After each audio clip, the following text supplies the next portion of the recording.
Oke, assalamualaikum warahmatullahi wabarakatuh. Perkenalkan di sini. Waalaikumsalam. Di sini kami dari kelompok 2 akan mengimplementasikan PPT berjudul Naskah Akademik Kawasan Tanpa Rokok yang kami sudah membuat. Oke, anggota kelompok Yogi Saputra Ledrus 568, Firman Agung 577, Lino Gede Supadi 587, dan Firda 569, dan Andika 596. Oke, untuk latar belakang sendiri, di sini kami mengemukakan bahwa kesehatan merupakan suatu hak milik setiap orang, yang dimana hal ini telah termuat pada pasal 28H itu sebagai jatuhnya. Jadi setiap orang itu berhak untuk sejahtera, lahir batin, bertempat tinggal, mendapatkan lingkungan hidup yang baik, dan serta berhak memperoleh pelayanan kesehatan. Jadi tujuan naskah akademik ini kita buat karena hal itu sudah diakomodir di dalam pasal 28H, dan juga tujuan pembangunan kesehatan itu sendiri adalah meningkatkan kesadaran, kemampuan, dan kemampuan hidup sehat bagi setiap orang agar terwujud derajat kesehatan masyarakat yang optimal melalui terciptanya masyarakat.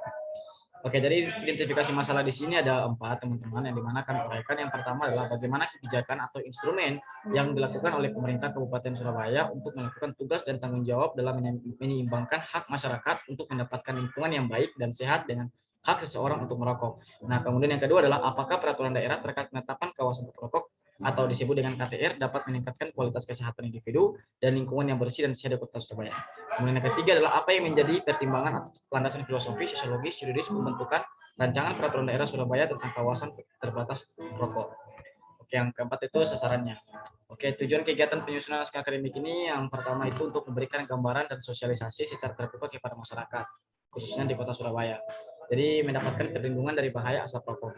Kemudian yang kedua adalah menjelaskan dan merumuskan bahwa merokok itu merupakan suatu kegiatan yang membahayakan kesehatan individu. Kemudian yang ketiga adalah merumuskan pertimbangan atau landasan filosofis, yuridis, sosiologis, dan dalam hal ini ketiga itu merupakan sesuatu yang cukup penting dalam naskah akademik yang dimana pembentukan peraturan daerah di Kota Surabaya. Oke, kemudian yang keempat itu adalah tujuan itu meningkatkan kualitas kesehatan. Oke, untuk kegunaan kegiatan penyusunan naskah akademik akan dikemukakan oleh Rino. Silakan Rino untuk mengimplementasikan materinya. Dicepat-cepat aja. Oke, untuk kegunaan kegiatan penyusunan naskah akademiknya, yakni yang pertama yakni memberikan landasan akademik dan kerangka pemikiran bagi rancangan perda tentang kawasan tanpa rokok di Kota Surabaya. Yang kedua yakni mengkaji dan meneliti pokok-pokok materi apa saja yang ada dan harus dalam rancangan perda tentang kawasan rokok di Kota Surabaya. Yang ketiga yakni melihat keterkaitan dengan peraturan perundang-undangan lainnya sehingga jelas kedudukannya dan ketentuan yang diaturnya. Dan yang keempat, memberikan bahan dan data untuk menjadi bahan perbandingan antara peraturan perundang-undangan yang ada dalam merancang rancangan peraturan daerah tentang kawasan tanpa rokok di Kota Surabaya.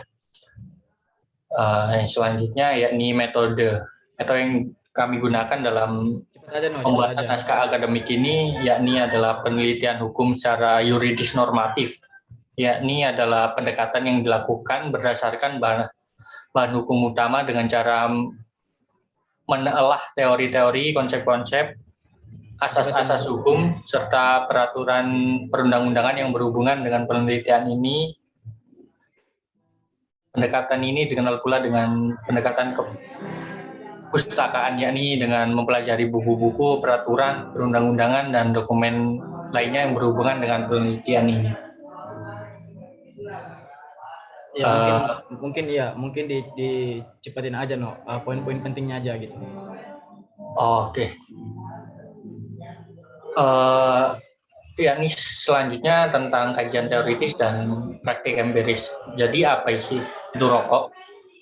Jadi rokok adalah suatu produk tembakau yang dimasukkan untuk dibakar, dihisap, dan atau dihirup, termasuk rokok kretek, rokok putihan, cerutu, atau bentuk lainnya yang dihasilkan dari tanaman Nicotiana tobacum, Nicotiana rustica, varietas lainnya, dan sintetisnya yang asapnya mengandung nikotin dan tar, dengan atau tanpa tambahan bahan. Selanjutnya landasan teoritik yang mendukung penerapan KTR secara hukum telah cukup jelas dengan adanya dasar yang diamanatkan oleh UU 36 tahun 2009 sebagai bagian dari penjabaran amanat UUD 1945 dalam pasal 28A, dan selanjutnya dijabarkan oleh PP 109 tahun 2012 yang mengamanatkan pemerintah daerah untuk menetapkan kawasan tambak rokok dalam sebuah peraturan daerah di Kota Surabaya sendiri.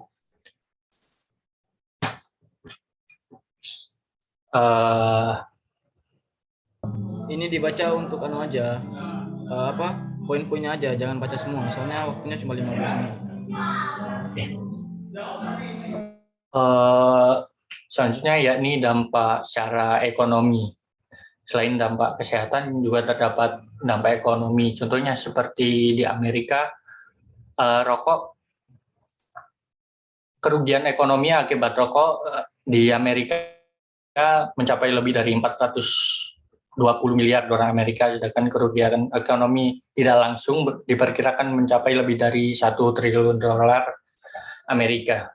Selanjutnya, yakni kajian terhadap asas. Asas di sini dalam pengelolaan kawasan tanpa rokok ada beberapa, yakni asas pengayoman, asas kemanusiaan, asas keadilan, asas kesamaan kedudukan dalam hukum dan pemerintahan, asas ketertiban dan kepastian hukum, asas kemanfaatan hukum, asas, dan terakhir asas partisipatif. Oke, selanjutnya terdapat kajian terhadap praktik penyelenggaraan serta kondisi yang ada dalam masyarakat. Di sini terdapat beberapa tabel di mana ada beberapa Dilanjut aja, tahun no? 2000. Dilanjut aja. Oke.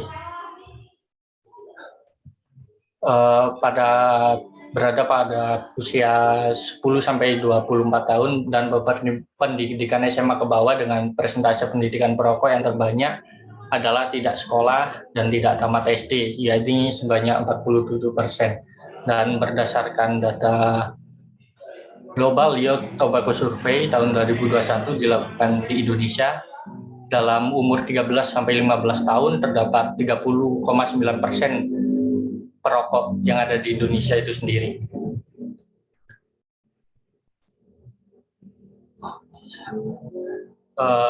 Selanjutnya, permasalahan di masyarakat.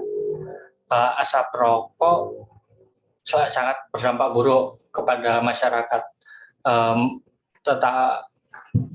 Di masyarakat tidak hanya bagi perokok itu sendiri, tetapi untuk bagi orang yang terdampak oleh perokok itu, seperti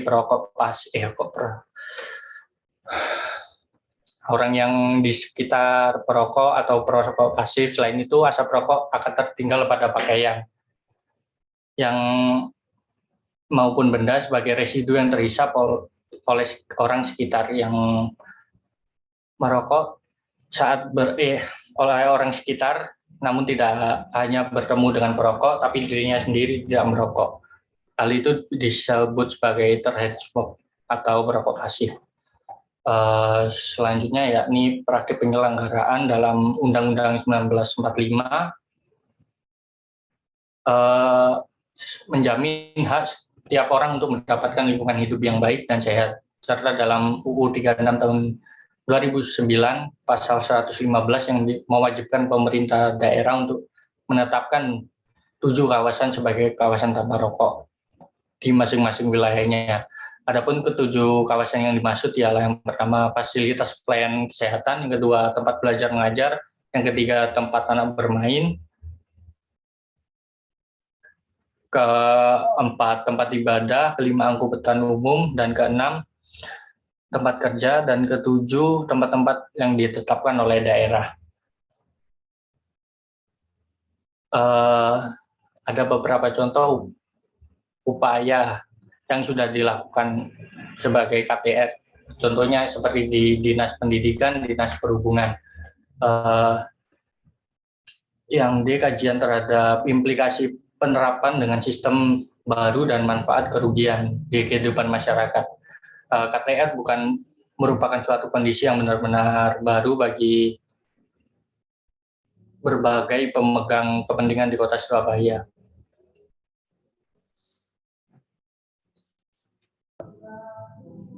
Ya, bacanya merokok itu misalnya pada aspek sosial budaya, pada aspek ekonomi, lanjut itu aja, yang nggak usah baca penjelasannya. Oke. Kalau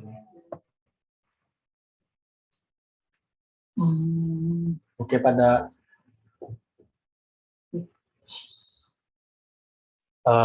rokok ini berdampak pada beberapa aspek, yakni seperti aspek sosial budaya, aspek ekonomi, aspek lingkungan, dan dampak bagi keuangan negara itu sendiri. Untuk materi selanjutnya akan dijelaskan oleh rekan saya. ya, Firman, silakan Firman, speak up. Jelasin ini aja, singkat-singkat aja. Nanti dipertanyakan oleh kelompok Haikal. Oke. Lalu kita masuk pada evaluasi dan analisis peraturan perundang-undangan yang terkait. Efektivitas atau penegakan suatu aturan hukum, efektivitasnya yaitu agar masyarakat bisa menerima aturan hukum tersebut, sehingga masyarakat akan berperilaku sesuai dengan aturan hukum tersebut. Yang kedua, aparat penegak hukum atau pejabat hukum dapat menerapkan dan menegakkan aturan hukum tersebut. Yang ketiga, substansi dari hukum tersebut tidak bertentangan dengan hierarki peraturan yang lebih tinggi. Lalu ini hierarkinya dari Undang-Undang Dasar Negara Republik Indonesia pasal 18 ayat 6. Lalu ada pasal 28H ayat 1. Lalu yang kedua ada Undang-Undang Nomor 12 tahun 2011 tentang pembentukan peraturan perundang-undangan. Lalu yang ketiga ada Undang-Undang Nomor 36 tahun 2009 tentang kesehatan. Lalu ada Undang-Undang Nomor 23 tahun 2014 tentang pemerintahan daerah. Yang kelima ada Peraturan Pemerintah Nomor 109 tahun 2012 tentang pengamanan bahan yang mengandung zat adiktif. Lalu kita masuk kepada landasan filosofis. Di dalam landasan filosofis dijelaskan kesehatan merupakan hak asasi manusia dan salah satu unsur kesejahteraan yang harus diwujudkan sebagai cita-cita bangsa yang dimaksud di Pancasila dan Undang-Undang Dasar 1945. Kesehatan yang dimaksud adalah keadaan sehat baik secara fisik, mental, spiritual maupun sosial yang memungkinkan setiap orang untuk hidup produktif secara sosial dan ekonomis. Setiap kewajiban menghormati hak orang lain dalam upaya memperoleh lingkungan yang sehat baik fisik, biologi maupun sosial. Pencemaran udara yang salah satunya ditimbulkan dari asap rokok menjadi permasalahan serius ketika dipahami bahwa rokok tidak saja berdampak buruk pada kesehatan perokok, tetapi juga mengontaminasi orang-orang di sekelilingnya. Di Kota Surabaya, pemahaman hak akan individu untuk menghisap udara bersih yang bebas asap rokok masih belum merata. Jadi perlu diterapkannya pemerataan ini. Lalu yang kelima, masyarakat perokok aktif dan perokok pasif seringkali tidak menyadari akan bahaya penyakit dan kematian yang diakibatkan oleh rokok. Hal ini tertimbul 20-25 tahun kemudian. Asap rokok adalah human carcinogen atau penyebab kanker pada manusia karena mengandung 7.000 bahan kimia berbahaya. Sebagian besar dari perokok aktif memang tidak tahu atau tidak pernah percaya bahwa asap rokoknya membahayakan orang lain. Sementara sebagian lagi tidak peduli karena selama bertahun-tahun dimanjakan oleh lingkungan yang mengepulkan asap rokoknya. Lalu kita masuk ke landasan yuridis. Kebutuhan akan rokok dari perokok dapat berhadapan dan bertentangan dengan kebutuhan adanya udara bersih dan sehat. Oleh sebab itu tidak cukup hanya, mohon maaf kenapa ini ya slide. Oleh sebab itu tidak cukup hanya diupayakan melalui himbauan ataupun ajakan persuasif. Lalu pengendalian kegiatan perokok tidak akan efektif tanpa disertai dengan adanya norma yang akan membebani sanksi atas perilaku yang dipandang menyimpang. Lalu dalam PP nomor 109 tahun 2012 disebutkan bahwa penyelenggaraan pengamanan penggunaan bahan yang menggunakan zat adiktif berupa produk tembakau bagi kesehatan, slide-nya Mas. Bagi kesehatan membahayakan bagi perseorangan, keluarga, masyarakat, dan lingkungan. Next. Jangan dibaca semua, di poin-poinnya Siapa yang aja. baca semua? Iya, poin-poinnya aja.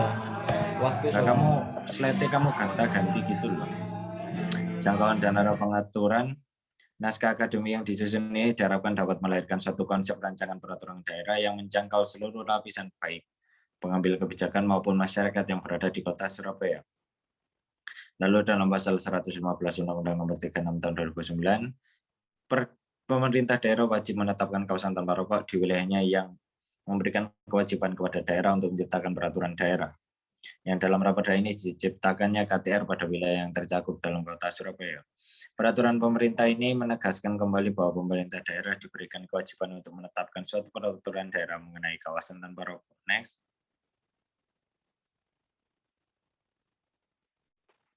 Lalu sistematika raperda tentang KTR, sistematisnya ada pendahuluan membahas tentang pertimbangan memuat pokok pikiran yang bersifat filosofis, juridis, sosiologis. Yang kedua ada dasar hukumnya, memuat peraturan perundang-undangan yang memerintahkan perbuatan suatu peraturan.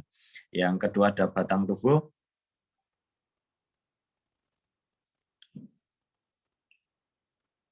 Batang tubuh belakangnya Mas. Sebelumnya. Jangan dicepetin malah nggak jelas. ya ini dijelasin sama Firda tuh anu aja. Mau habis. Ya wis. Tunggu. Batang tubuh isi peraturan dikelompokkan menjadi ketentuan umum, materi pokok yang diatur, ketentuan sanksi, dan ketentuan pidana. Lalu selanjutnya ada penutup, lalu selanjutnya akan dilanjutkan oleh teman saya. Ya, Firda, speak up Firda. Baik, selanjutnya yaitu bab 1 ketentuan umum, nilai yang diatur dalam pasal, yaitu menjelaskan pengertian-pengertian atau batasan-batasan suatu istilah raperda yang dimaksudkan. Tujuannya untuk menghindari salah pengertian terhadap istilah tersebut. Bab 2 maksud dan tujuan. Menjelaskan maksud dan tujuan peraturan yang mengatur kawasan tanpa rokok. Tujuannya untuk menghindari penyelenggaraan yang tidak sesuai dengan aturan. Bab 3 asas dan prinsip. Nilai yang diatur dalam pasal menjelaskan asas-asas dan prinsip dalam peraturan kawasan tanpa rokok. Tujuannya untuk menghindari penyelenggaraan tidak sesuai dengan asas dan prinsip. Bab 4 kawasan tanpa rokok. Nilai yang diatur dalam pasal menjelaskan hal-hal yang terkait dengan kawasan tanpa rokok. Tujuannya untuk memberikan arahan mengenai penyelenggaraan kawasan tanpa rokok. Bab 5 kewajiban dan larangan. Menjelaskan kewajiban dan larangan dalam penyelenggaraan kawasan tanpa rokok. Tujuan memberikan arahan mengenai kewajiban dan larangan setiap yang terlibat. Next. Bab 6 tanggung jawab pemerintah daerah, menjelaskan tanggung jawab pemerintah daerah dalam penyelenggaraan kawasan tanpa rokok meliputi pembinaan, pengawasan, dan pembiayaan. Tujuannya untuk memberikan arahan mengenai tanggung jawab pemerintah daerah dalam penyelenggaraan kawasan tanpa rokok. Bab 7 peran serta masyarakat, menjelaskan peran serta masyarakat dalam mewujudkan kawasan tanpa rokok. Tujuannya untuk memberikan arahan mengenai peran serta masyarakat dalam mewujudkan kawasan tanpa rokok.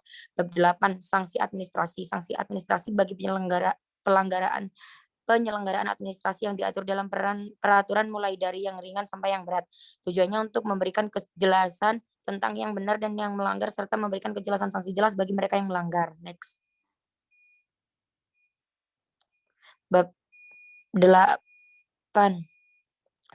penyelidikan, mengatur proses penyidikan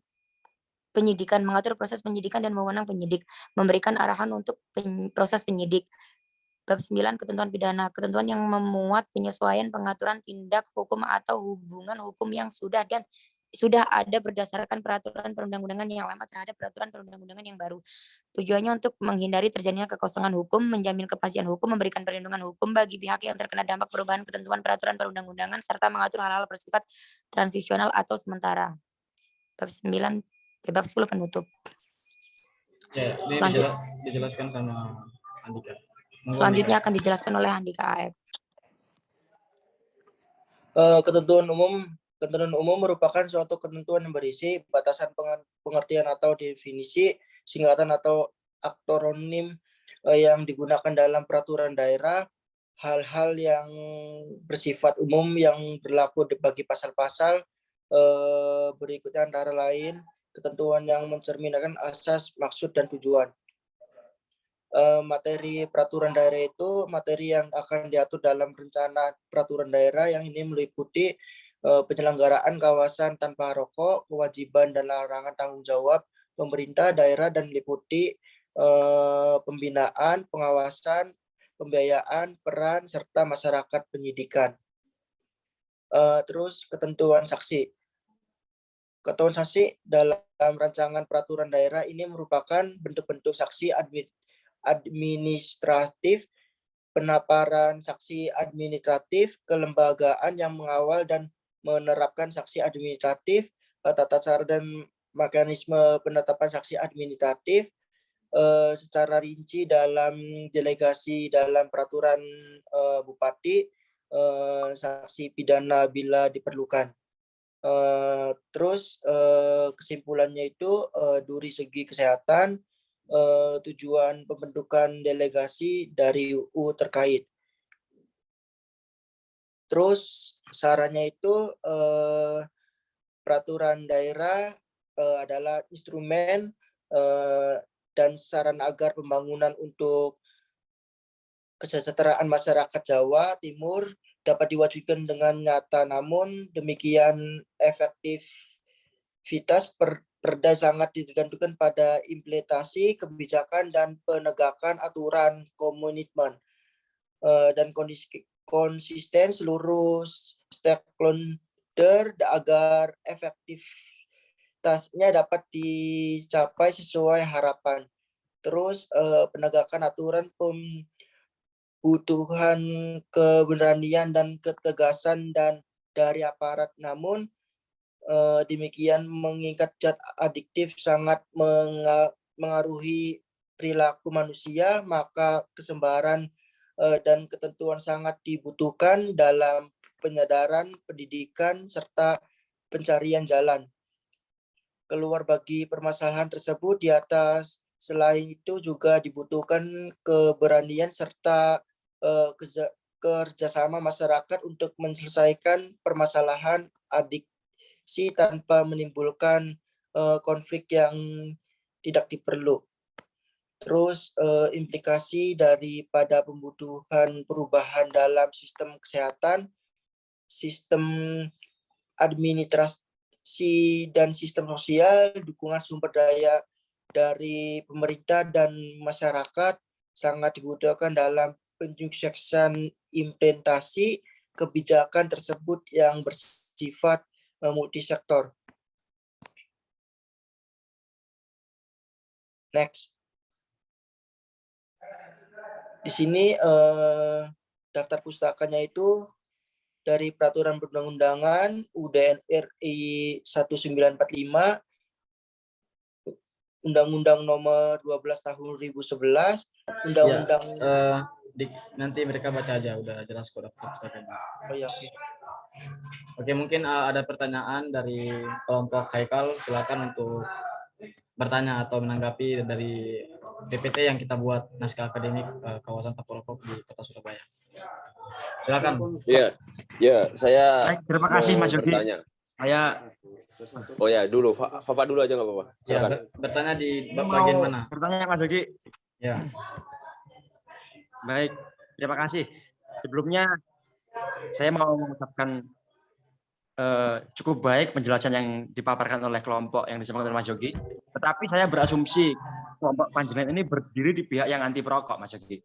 Nah, sekarang saya mencoba mengambil sampel dari sisi masyarakat. Selama ini euforia rokok itu di masyarakat itu sudah tidak cerita lagi. Walaupun sebenarnya pada bungkus-bungkus setiap rokok itu juga sudah diimbau dan diberi penjelasan untuk menghindari rokok.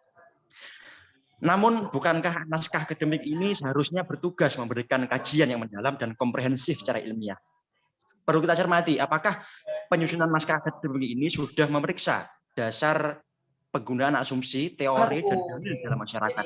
Dengan kata lain, apakah penyusunan NA panjenengan ini sudah menggunakan data ilmiah di masyarakat untuk mendukung argumentasi kelompok panjenengan dalam naskah akademik ini? Terima kasih, Mas Yogi. Cukup. Ya, terima kasih atas pertanyaannya mengenai tentang jangkauan secara komprehensif ya mengenai tentang naskah akademik kawasan Tapolokok di Kota Surabaya.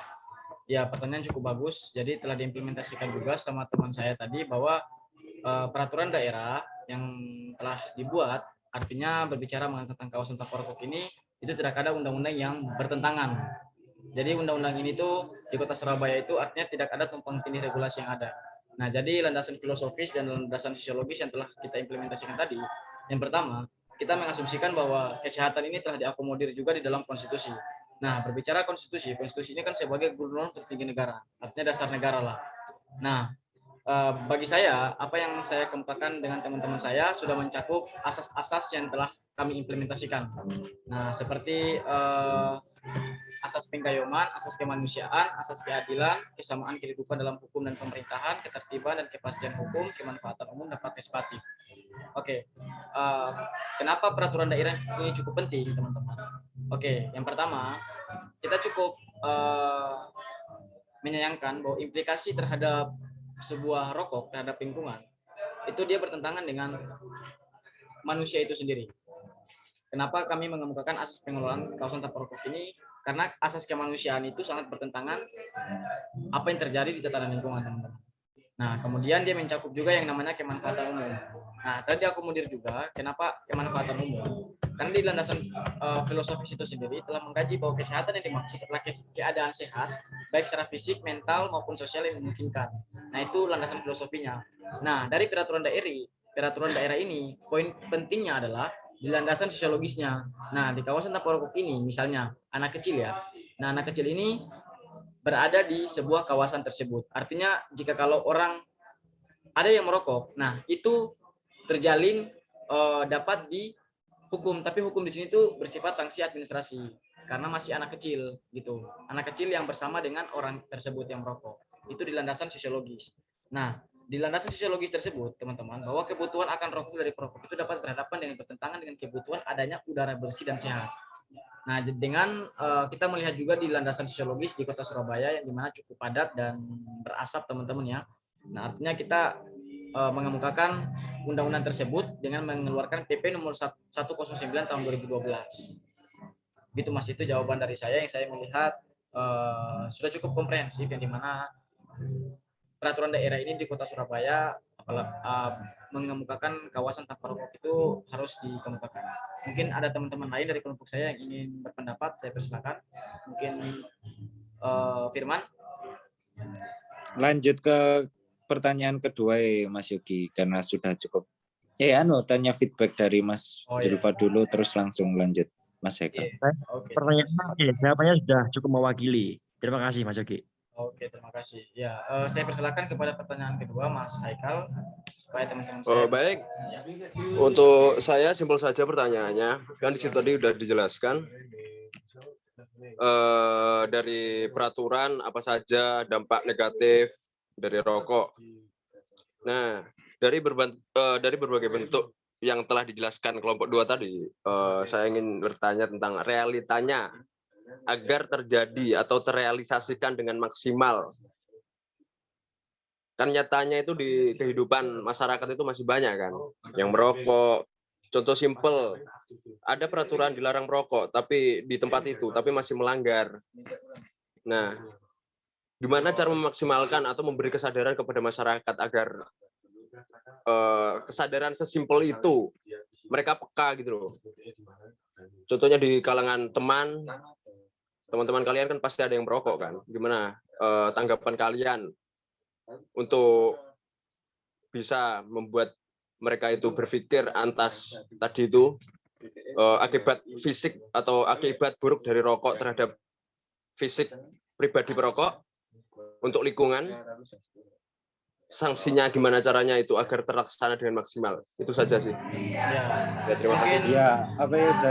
Dari saya dulu Mas Yok, kalau Jadi sebenarnya Indonesia itu menurut kami tidak kekurangan peraturan, tapi kekurangan dalam melaksanakan peraturan tersebut. Karena apa? Kurangnya pengawasan. Jadi orang-orang itu jika katakanlah di lalu lintas contohnya, kalau hanya ada polisi baru mereka tertib, tapi bila tidak ada mereka akan melanggar.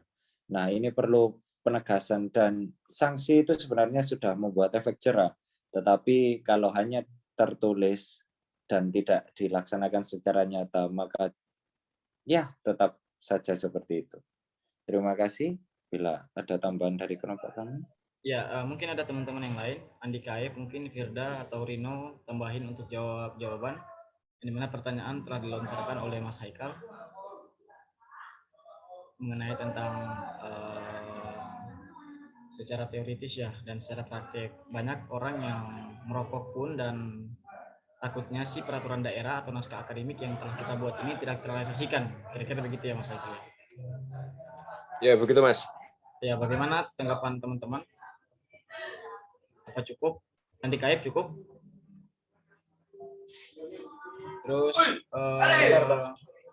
ya, terus Mas Rino apakah cukup?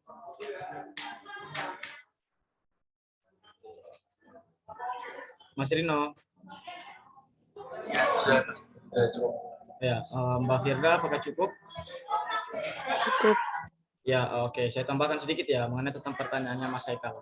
Oke, peraturan daerah di sini mengenai tentang kawasan tanpa rokok, memang kita berfokus kepada ada 3 kesimpulan yang harus kita ketahui. Yang pertama dari segi kesehatan, kemudian yang kedua tentang tujuan pembentukan, kemudian yang ketiga itu tentang delegasi dari undang-undang terkait. Nah, delegasi ini undang-undang yang telah diakomodir, misalnya kesehatan, Undang-Undang Nomor 36 tadi. Oke, yang paling pertama, poin plus pertama, kenapa kita harus membuat naskah akademik tentang kawasan tanpa rokok? Nah, di kawasan tanpa rokok di sini kita harus melihat kondisi-kondisi di lingkungan. Tidak semua itu harus kita merokok. Ada kawasan-kawasan tertentu yang dimana hal tersebut dilarang. Nah, itu yang harus kita ketahui. Kenapa sih harus kita ketahui secara komprehensif? Nah, disinilah bentuk poin plus dari kita membuat tim kami membuat naskah akademik ini. Jadi semua kawasan itu tidak seharusnya kita merokok gitu. Ada hal-hal yang kita harus melarang untuk tidak merokok. Misalnya seperti lingkungan anak kecil misalnya. Kemudian lingkungan-lingkungan yang hal-hal lain yang berhubungan dengan hal itulah. Nah, itu makanya yang paling pertama ini, yang paling pokok pertama, kesimpulan kami mengenai tentang naskah akademik ini adalah dari segi kesehatan. Nah, itulah mengapa betapa pentingnya naskah akademik dan peraturan perundangan yang kami buat. Nah, kemudian yang dipertanyakan yang kedua adalah dari Mas Haikal adalah apakah peraturan daerah ini jika dasolen sama dasein lah, katakanlah teori sama praktik. Kita ketahui bahwa teori sama praktik ini kan lain kali tidak seimbang gitu kan. Kita sudah tulis banyak-banyak, tapi secara praktik mereka langgar dan sebagainya. Oke, insya Allah mengenai tersebut sudah saya jelaskan juga mengenai tentang landasan sosiologisnya. Saya kira peraturan daerah ini kan saya sudah jelaskan tidak ada bertentangan satu sama lain dan insya Allah dia terrealisasikan di tataran lingkungan. Mungkin itu saja jawaban dari saya.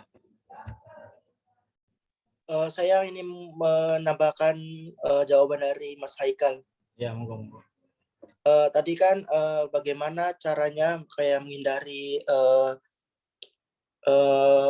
itu ngerokok buat pergaulan. Contoh simpel aja, Dik, untuk Ya. prakteknya kau itu untuk teman sekelilingmu atau Ya, lingkunganmu aja lah. Ya, caranya itu dalam kesehatan itu menghindari pemicu kebiasaan merokok. Terus yang kedua itu mengonsumsi makanan sehat. Terus berolahraga secara rutin. Terus membersihkan rumah secara berkala, melibatkan keluarga dan teman terdekat. Terus itu sih jawaban saya. Ya. Oke, terima kasih. Ya. Oke, mungkin itu saja dari kelompok saya. Terima kasih Mas Haikal tentang partisipasinya. Billahi taufiq wal hidayah. Wassalamualaikum warahmatullahi wabarakatuh. Waalaikumsalam warahmatullahi wabarakatuh.